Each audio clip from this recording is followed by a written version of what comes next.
নমস্কার বন্ধুরা, আমার চ্যানেলে তোমাদের সবাইকে স্বাগত জানাই। আজকে আমি তোমাদের হোলি স্পেশাল ঠান্ডাই রেসিপিটা বানিয়ে দেখাবো।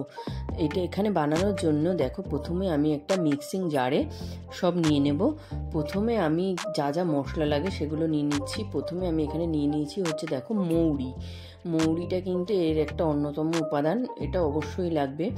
আর দিয়ে দিচ্ছি হচ্ছে গোটা গোলমরিচ, আর দিয়ে দেবো ফ্লেভারের জন্য হচ্ছে এখানে আমি এলাচ 4-5টা মতো এলাচ দিয়েছি। আর এখানে দিয়ে দিয়েছি আমি শুকনো রোজ পেটাল যেটা বলে সেটা, তো ওটা অপশনাল, তোমরা থাকলে দেবে, না থাকলে দেবে না। আর দিয়ে দিচ্ছি হচ্ছে পোস্ত, আর তারপরে অ্যাড করলাম হচ্ছে এখানে চারমগজ দিয়ে। এরপরে আমি এখানে দেখো আর দিয়ে দিচ্ছি হচ্ছে চিনিটা আমি এখানে অ্যাড করছি, আর তোমরা পরে দিলেও দিতে পারো।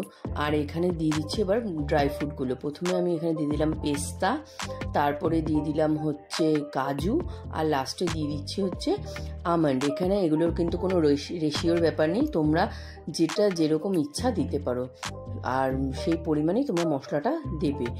আর এখানে দেখো, এটা আমি মিক্সিং জারে দিয়ে এগুলোকে ভালো মতো, মানে খুব ভালো গুঁড়ো করব না, একটু দানা দানাই রেখেছি, যাতে মানে তোমরা যদি চাও পুরো গুঁড়ো করে নিতে পারো, কিন্তু আমার ভালো লাগে আর কি, মুখে একটু পড়বে সেটা, তার জন্য আমি একটু দানাই রেখেছি। আর এখানে দেখো আমি দুধ বসিয়ে নিয়েছি। এখানে আমি 1 গ্লাস পরিমাণে দেখাচ্ছি, 1 গ্লাস পরিমাণে মানে এই হাফ লিটার দুধকে আমি একটু একটু ভালো মতো জাল দিয়ে নিয়েছি। তারপরে ওর মধ্যে একটু কেসার আর চিনি অ্যাড করে দিলাম, দিয়ে এটা ভালো মতো ফুটিয়ে ঠান্ডা করে নেব। আর দেখবে তোমরা যখন ঠান্ডা করতে দেবে তখন একটা মানে এই কেসারটা দিলে সুন্দর একটা ইয়েলো কালার আসবে। তারপরে আবার যে জারটায় আমি গুঁড়ো করেছিলাম, ওই জারে 1 গ্লাস মতো, এখানে আমি 1 চামচ মতো মানে আর কি ভরে ভরে এখানে আমি ওই মানে গুঁড়োটা নিয়েছি, ঠান্ডায় যে মশলাটা সেটা নিয়েছি। তার মধ্যে যে জাল দিয়ে ঠান্ডা হতে দিয়েছিলাম ওই দুধটা নিয়ে নিচ্ছি।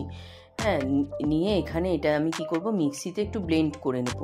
তাতে কি হবে, জিনিসটা মানে দুধের সঙ্গে খুব ভালো মতো মিশে যাবে, আর মানে খেতেও খুব টেস্টি হবে। তো জারে দিয়ে এটা মানে একটু ঘুরিয়ে নিলেই এটা রেডি হয়ে যাবে। তারপরে তোমরা ফ্রিজে রেখে ঠান্ডা করে এটা পরিবেশন করতে পারো।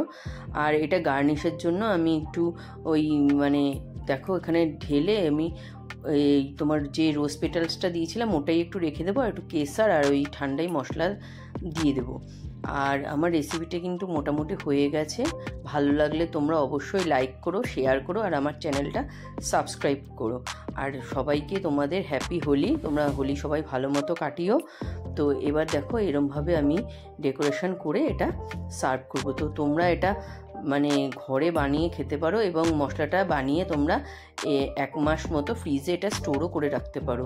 যখন ইচ্ছা ঠান্ডা মানে দুধের মধ্যে এটা বানিয়ে খেলে খুবই মানে, বা কেউ আসলে তোমরা এটা বানিয়েও দিতে পারো। তো দেখো আমার একদম রেডি, এরমভাবে আমি পরিবেশন করব। তো ধন্যবাদ আমার ভিডিওটা দেখার জন্য।